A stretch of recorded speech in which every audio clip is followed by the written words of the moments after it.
CBN గారు మీకు లంక బిందెలు ఏమైనా దొరికాయండి? జగన్ గారు ఆంధ్రాని శ్రీలంక చేశారు కదా, మరి 22,000 కోట్లకు పైగా గూగుల్ కి బెనిఫిట్స్ ఇవ్వడానికి డబ్బులు ఇవ్వండి. శ్రీలంక వెళ్లి లంక బిందెలు ఏమైనా తవ్వి తీసుకొచ్చారా? బర్రె మాంసం అమ్ముతున్నామని చెప్పి ఆవు మాంసాన్ని అమ్ముతున్నారు. అది కూడా 1,89,000 కేజీల గోవు మాంసం. అది కూటమి సర్కారున్న ఆంధ్రప్రదేశ్ వైజాగ్ లా. ఆ కోల్డ్ స్టోరేజ్ ఓనర్ సుబ్రహ్మణ్య గుప్తానేమో నాకు బఫెలో మీట్ ఎక్స్పోర్ట్ అని చెప్పేసి వాళ్ళు సర్టిఫికెట్లు అంటే పర్మిషన్లు వాళ్ళ జిఎస్టీ ఇవన్నీ చూయించిండ్రు. నేను రెంట్ కి ఇచ్చిన వాళ్ళకి అది చూసి అంతే తప్పితే నాకు కూడా రీసెంట్ గానే తెలిసింది వాళ్ళు బర్రె మాంసం అని చెప్పి ఆవు మాంసాన్ని ఎక్స్పోర్ట్ చేస్తున్నారని. అది తెలుసుకోగానే ఇమీడియట్ గా నేను కంప్లైంట్ ఇచ్చిన అంటున్నాడు. రెంట్ కావాలన్నారు, మేము రెంట్కి ఇచ్చాం.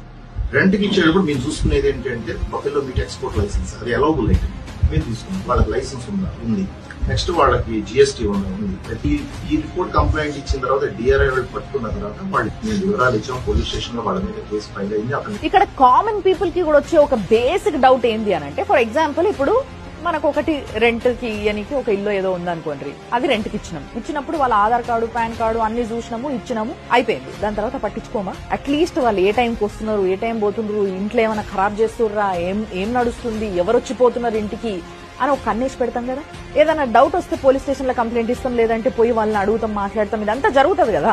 కానీ ఇక్కడ మీరు గమనిస్తే కోల్డ్ స్టోరేజ్ రెంట్ కి ఇచ్చిండ్రు, అలా సీసీ కెమెరాలు పెట్టుకుని అక్కడ ఏం జరుగుతుంది అని చూస్తలేరా? అంటే అట్లీస్ట్ సూపర్విజన్ కింద వాళ్ళ మనుషులు ఎవరైనా పోయి వాళ్ళ ప్రాపర్టీ అంతా బాగానే ఉందా, ఏమైనా డ్యామేజ్ చేస్తున్నారా, అసలు ఏం జరుగుతుంది అక్కడ అని మినిమం పట్టించుకోరా? ఇది ఎవరికైనా వచ్చే డౌట్. మరి ఈయన ఇట్లా చెప్తున్నాడు అని అంటే ఈయన కేవలం తప్పించుకోవడానికి ఇట్లా చెప్తున్నాడు అని జనాలకి డౌట్ రావడం కామనే కదా. ఇప్పుడు ఈ కోల్డ్ స్టోరేజ్ పైన రైడ్ చేసింది డిఆర్ఐ అంటే డైరెక్టరేట్ ఆఫ్ రెవెన్యూ ఇంటెలిజెన్స్.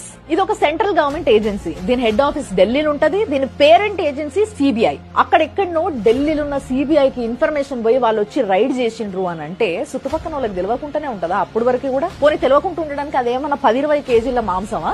లక్షల కేజీల గోవు మాంసం. అంటే చుట్టుపక్కల వాళ్ళకి తెలిసినా కూడా ఎవరు కంప్లైంట్ చేయలేదు, నోరు మెదపలేదు అని అంటే అంత ఇన్ఫ్లుయెన్స్ చేయగలిగే వ్యక్తిదా అది? ఈ రైడ్ తర్వాత ఒక వ్యక్తిని అరెస్ట్ చేసిండ్రు. ఆయన పేరు మొహమ్మద్ ఫర్మాన్.